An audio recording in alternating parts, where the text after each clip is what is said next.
Hello and welcome to the Happy Hour Hustle podcast with our host, Kim Bodie. I am absolutely thrilled to be chatting with you. Principal and fearless leader of 834 Integrated Communications.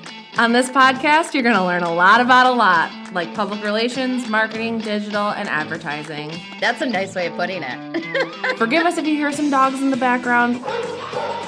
We love them, and there's a medium-sized pack at the office at all times. Fantastic. So grab a glass of wine, preferably one with ice in it, and learn a little something today. Hey hustlers, welcome to another edition of Happy Hour Hustle. This is one of my favorite segments that we do called The Real Influencers. It's been a bit since we've done one of these, but to refresh your memory, this is not the Kardashians. This is not those on Instagram or the TikTok. That's right, I said the TikTok. This is people that are making a change, whether it's in their community, whether that's industry, nationally, it doesn't matter what it is. They're making an impact on the area in which they live, work, and play. I'm really excited that we're going to be chatting with Salvador Lopez of KConnect today. The organization itself is doing some pretty amazing things for underrepresented communities in Kent County. He's a leader in diversity, equity, and inclusion, and he continues to focus on developing system-level strategies to address racial disparity gaps and ultimately improve outcomes within our very own community. So without further ado, let's chat with Sal. Welcome to the Happy Hour Hustle. Sal, I'm so happy that you're here and that you could join us. I'm really excited to speak to you, really about your background and also what KConnect does, because you and I talked, I think, several weeks ago and you gave me a really great rundown and, kind of intro to the organization, and the stuff you're doing in the community is so amazing. I'm happy you can join us so we can really dive into it, because I don't think people fully understand all that you guys do. So we're going to kind of jump right into it. If you want to give yourself, if you want to give like a brief introduction of, who you are, what your role is at KConnect, and maybe one or two sentences on the organization, and then we'll kind of really dive into some of the stuff. Well, first and foremost, Kim, thank you for having me with you today. This is exciting to be a part of your podcast. And a little bit about me, you kind of mentioned it, but my full name, Salvador Lopez, is the way that I always say it. I'm originally from California, have been in Grand Rapids now for over 20 years. So I'm more of a Michigander now, although I always still say I'm Mexican, I'm from California, I'm a Grand Rapidian. Sometimes they say I'm a Mexigander, just to mix it all up. I've been a part of the community for a while now, have served in different roles, from nonprofit to healthcare to higher education, and now in a collective impact organization known as KConnect here in based out of Grand Rapids, but really serving the entire Kent County. And so in terms of a little bit about the organization itself, KConnect is a network of public and private organizations that essentially work together to advance a movement to ensure that all children in Kent County have an equitable path to economic prosperity through quality education, family, and community support. And what this means is that really we herd cats, we get folks together from different sectors, and we aim at closing disparity gaps specifically for underrepresented children and families, more specifically African-American and Latinx families in Kent County. How do we take a look and visualize some of the data? How do we convene large groups of folks to come together? And how do we facilitate difficult conversations in order to get us all to work with one another to really allow for system change or system building to take place? And that can sometimes be hard to explain, right? In an elevator, when somebody says, hey, what do you do, right? I can say I work for a nonprofit. I can say I work for a collective impact, system building. All of that is part of the beauty of what we do at KConnect. I think probably what people will have the hardest time maybe fully understanding, like you said, because it's not really easy to explain in like a 10 or 30-second elevator pitch. You are a cross-sector or network of public, private, and independent organizations. Can you dive a little bit more into what that means? Because I think what's really interesting is you see sometimes a lot of organizations in the community that are kind of are duplicative. And so what you guys do is you bring those organizations together, and you're like completely changing kind of how, services are delivered throughout the community, but using existing resources in the community? No, that's an excellent point. And so the way that we typically start the conversation around this is around what we call the prenatal to career continuum.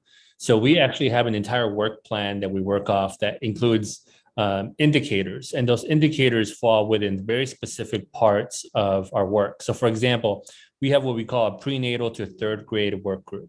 And we also have a fourth grade to 12th grade work group.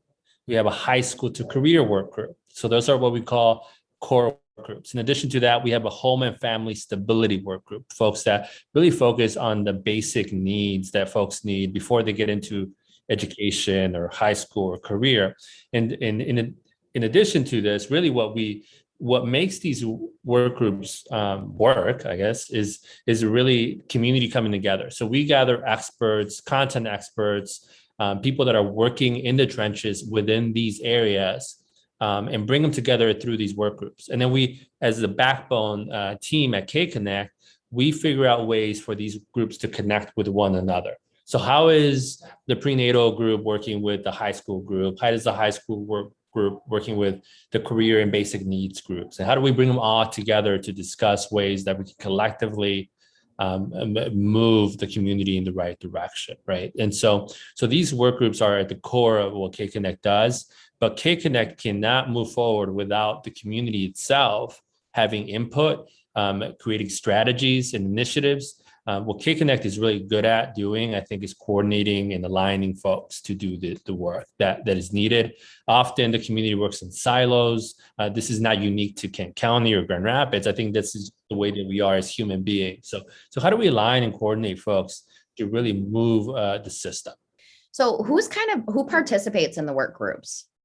So a variety of leaders, from executive directors of nonprofits.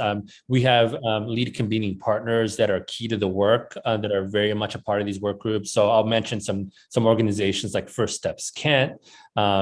We also have Talent 2025, with Kent ISD, to name a few folks. So really anyone within the prenatal to career continuum can be a part of this. And so that opens the door to a variety of different organizations that include the private and nonprofit sector. And then WMCAT has been a part of it in the past. Some very talented folks in the community are a part of it. We strongly encourage folks with lived experience, people of color, to be a part of this, because everyone has a voice in this work. Well, and you want to hear from obviously the communities that you're serving. So that's important. That's really impressive that you're able to convene some of these, bring all of these organizations together. I want to dive a little bit into your background, because you've said in the past that your motto is exposure can change a life. Can you explain that a little bit? Because I think that's really unique. I don't know that a lot of people have a motto. So I think that's awesome. Well, it's funny because when I was like playing around with these like words or whatnot, I was like, well, exposure really can change a life. And then thought, oh, who said that? So you look up the quote, and then I always Google it, and it was like, well, I think I maybe made that up. I think it's me. It was me.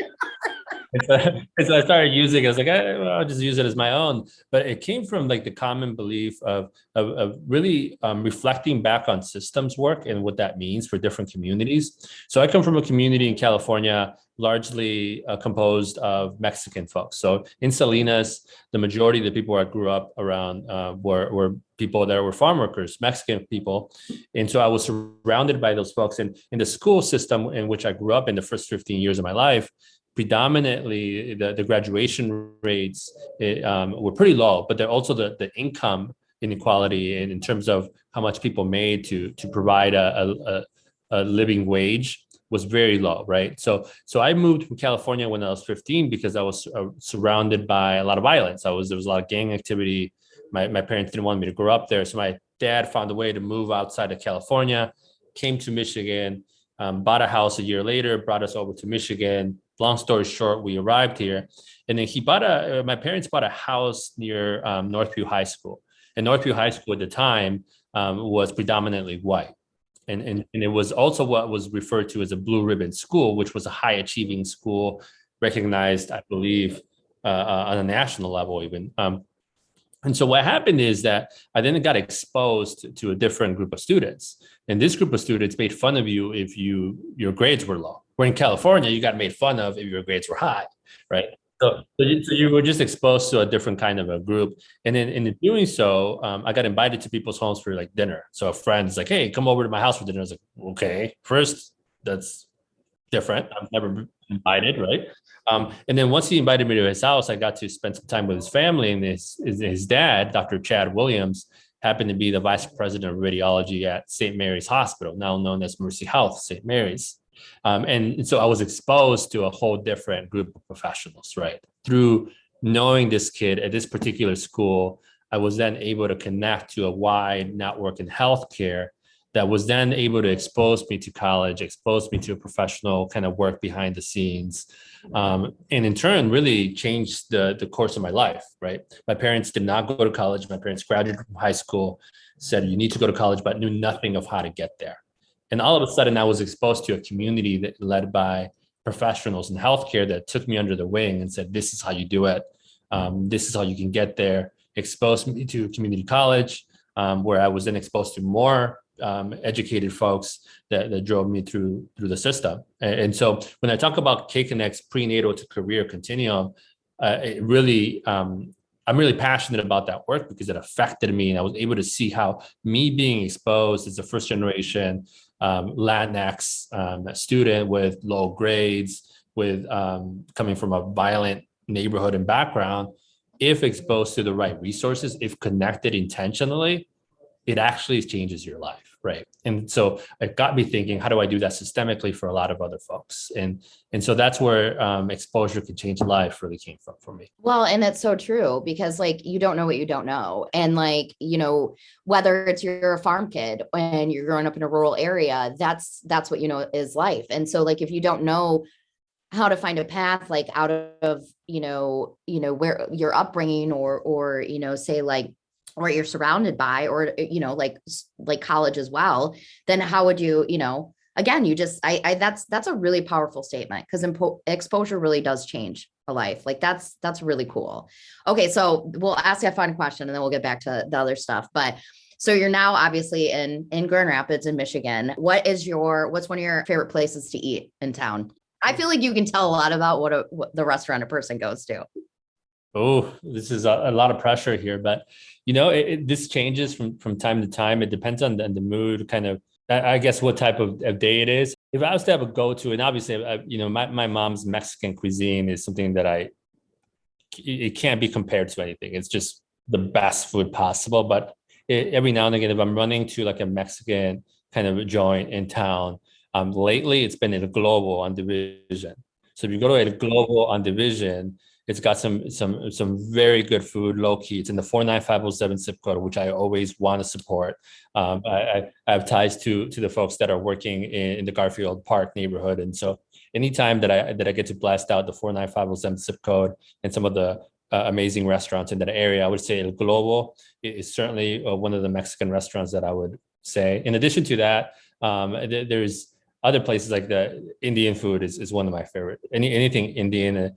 In Grand Rapids, there's a couple spots, and I want to make sure that I'm saying it right. But the first one is that we actually just had it yesterday is Pind. I think you say PIND over on Fulton downtown near GVSU. One of my favorite spots as of late as well. So Indian and Mexican food are my go-tos.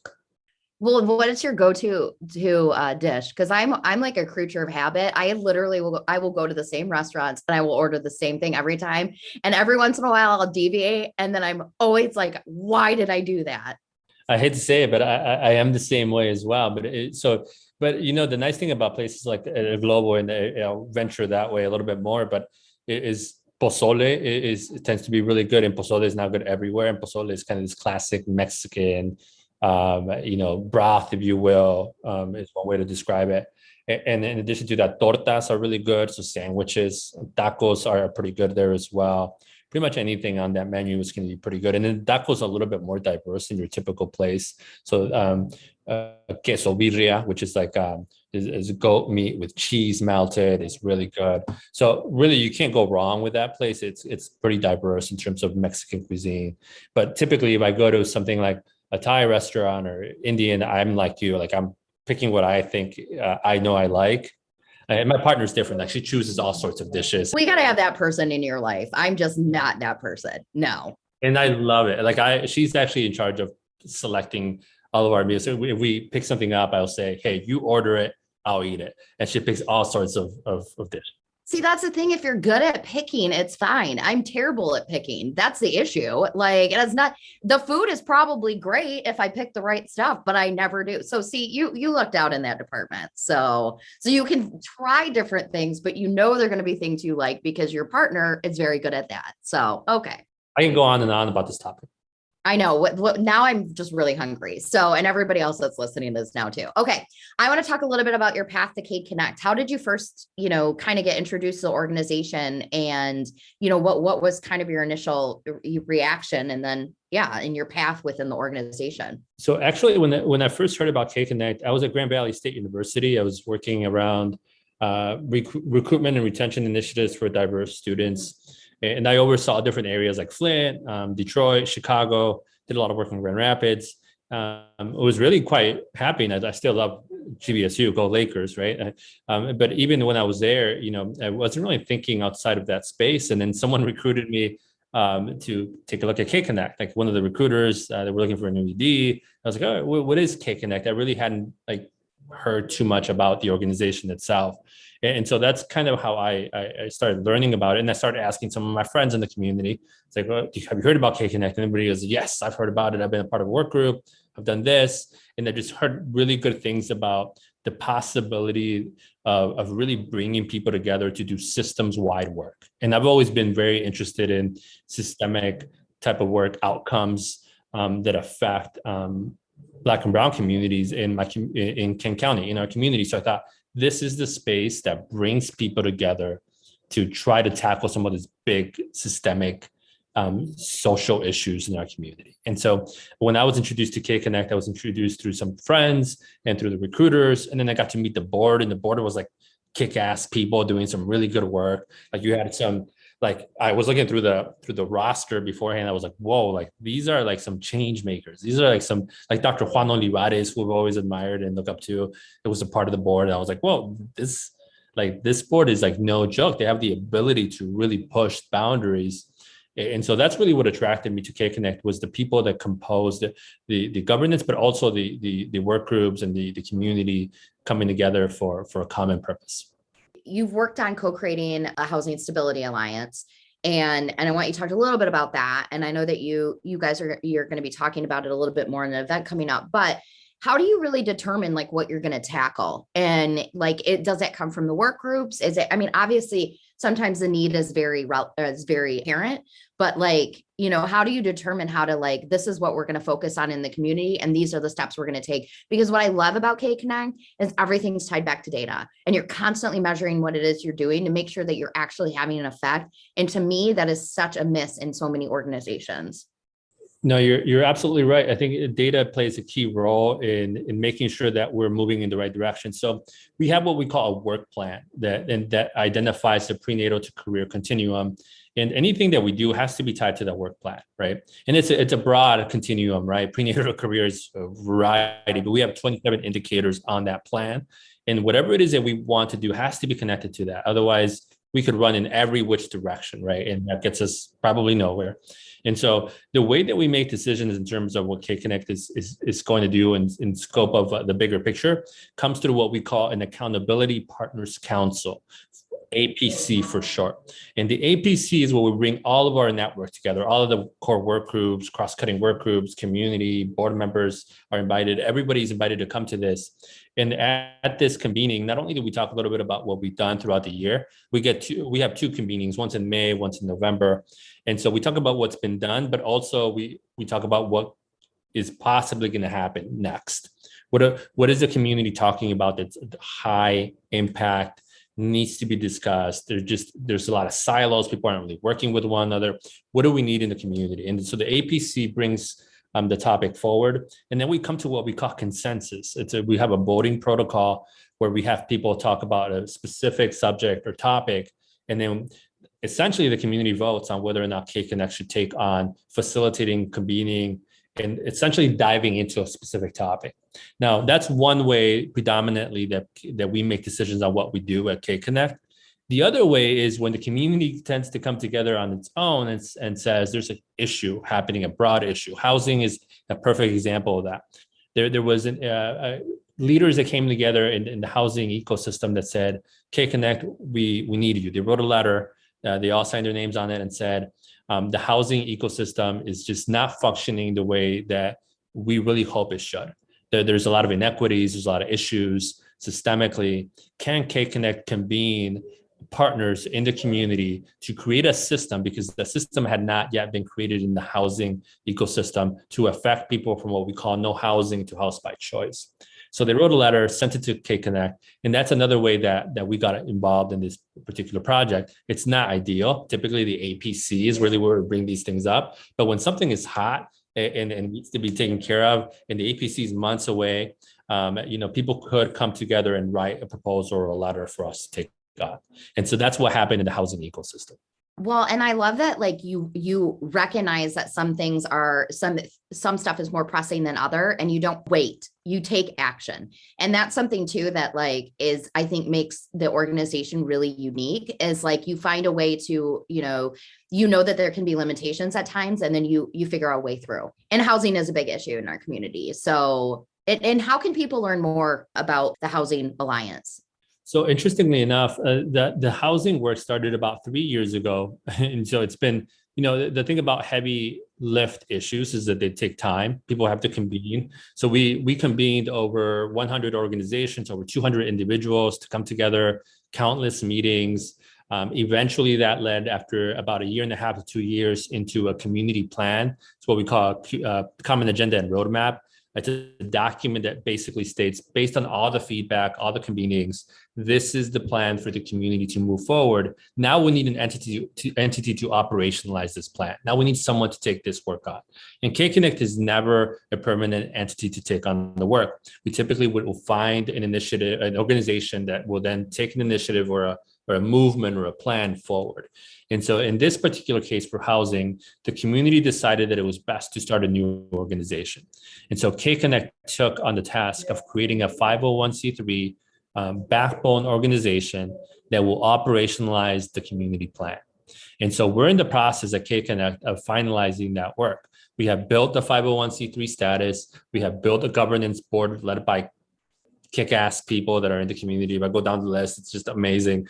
And then we've also done a branding and designing of the organization itself. We've worked with Latinas, a Latina-owned business in town, to do the branding and designing for this work. And we're about to launch the new brand and design for this, along with announce the complete board of trustees for the organization. In addition to that, we have launched a search for a new and permanent executive director to replace me as the interim for the organization. And so all of this is taking place, and it's coming together hopefully and beautifully by the end of this year. Ideally, most of this by the end of November. And at that point, that executive director will hire a team, work as the backbone entity called the Housing Stability Alliance currently, to take on the operationalizing the community plan that was put together by all of those stakeholders for the past 3 years. And so KConnect will still be supporting this organization. A lot of the data and visualization and all those components, I'm sure will be big supporters. But to kind of talk a little bit about the HSA, the Housing Stability Alliance, the work came together. People got together because at the time in 2019, a statistic came out that we visualized that 1 out of 6 African-American children were accessing the homeless system in King County, compared to 1 out of 130 white children in King County. So the disparity was large, right?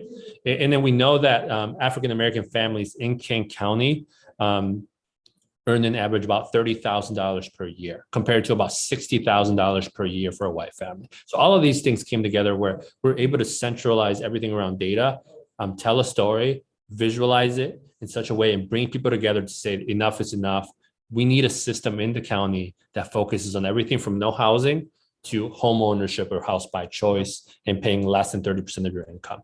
And so all of this to say that the housing example that's taken almost 3 years has been, I'm not going to lie, somewhat painful for some of the folks that have been with KConnect longer than me. But it's work worth doing, because now we have ideally a plan in place systemically to address not only homelessness, but also home ownership. Well, and that's also, I think that's important to note too. Like there are not quick solutions to things. So the fact that like you took the time and yeah, it was a 3-year process, but you're fixing something in the community that has existed for as long as the community has. So like you can't fix that overnight. So like, and I think that's interesting too, because you don't have like a 1-year strategic plan. You know, you're looking much further ahead than that because the issues that you're tackling are so much bigger.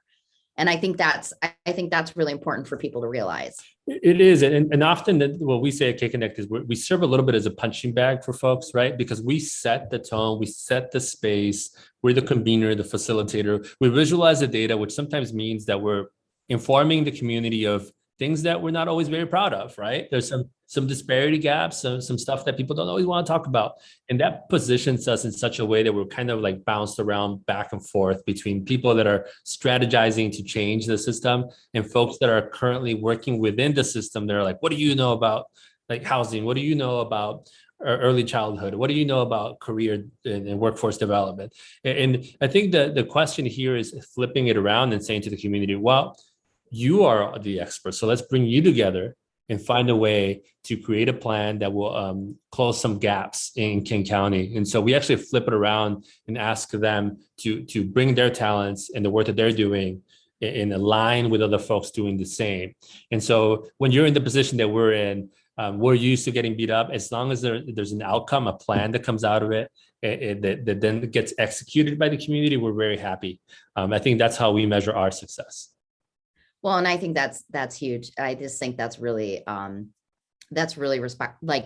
it's so admirable because like, you know what, when you're not always going to be the most popular person in the room, but the work you're doing is so important that like, okay, so what? Like, you know, whether you're the kid that's, you know, getting mocked for having too good of grades or not good enough of grades, you're doing what's right. So that's what matters. Providing the space, being potentially that vehicle, visualizing some of these conversations and just keeping the conversation moving is a part of what we do for these topic of discussions.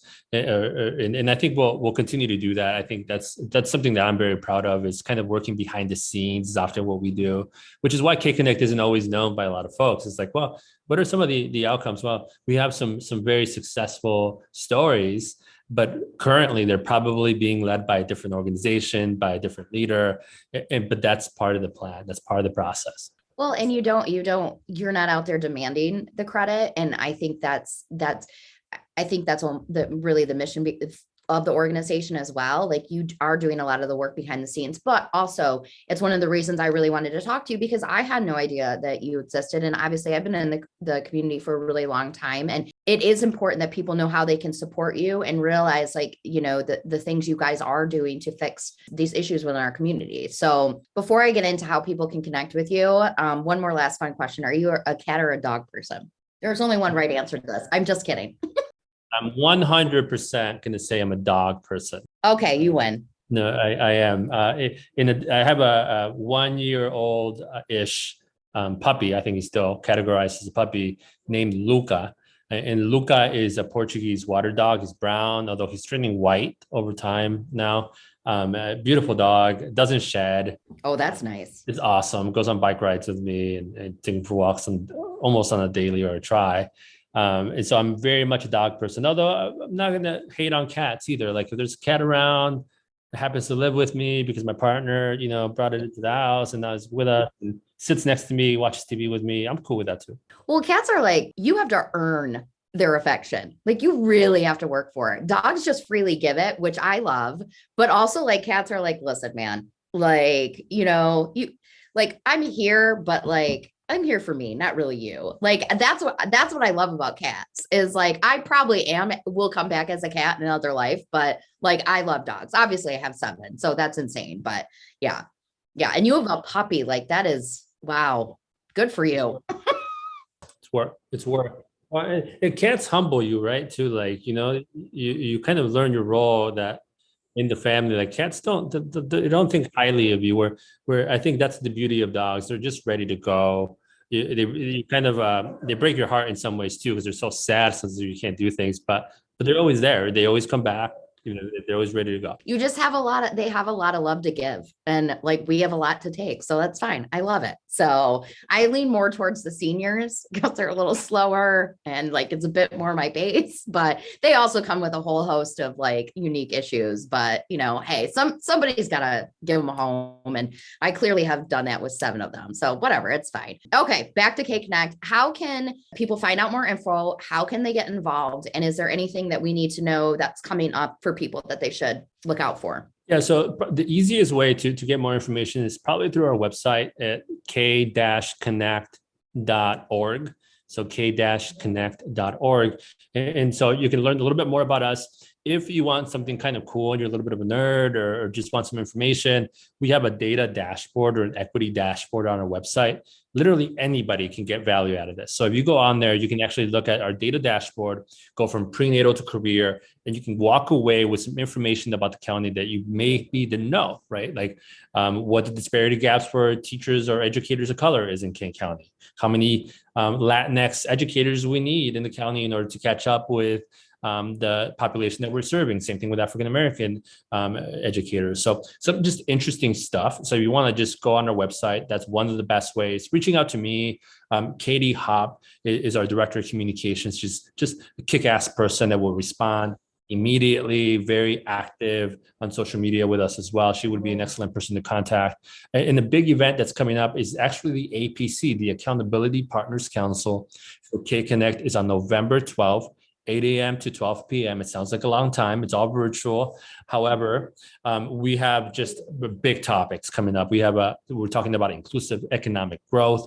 We're talking about some of the updates around housing with the new branding and designing name and logo that will be revealed at the APC. We're talking a little bit about language access around data, which I think is going to be very interesting. And then we're talking about diversifying different fields like healthcare and education. How are we doing that as a community? So it's a really good space, not only to come in, it's not a conference. It's not something where you go and sit. You're actually going to roll up your sleeves and work. We break folks up into different groups. We provide feedback, we collect that information, and then we do something with that information, right? So we want to make sure we follow up with the feedback that's given. So the APC is, I think, an excellent place for people to get involved, to learn more about KConnect, but also have their voice heard about some very important topics happening in our community.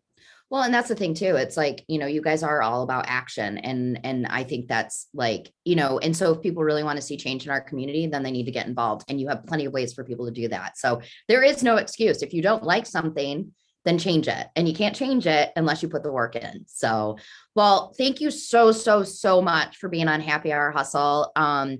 What you guys are doing in the community is absolutely amazing. I mean, it's why we wanted to have you on our segment called The Real Influencers, because you're actually making impactful change, and the work you're doing really, really matters. So I can't thank you enough. We do always follow up with show notes and links. So if you did not catch in the podcast, like the URL or anything like that, we'll connect to the data dashboard and all of that. So you really can, like, Sal said, is do a really big deep dive into everything. So again, thank you for being a part of this. I really, really appreciate it. Thank you for having me. It's been fun.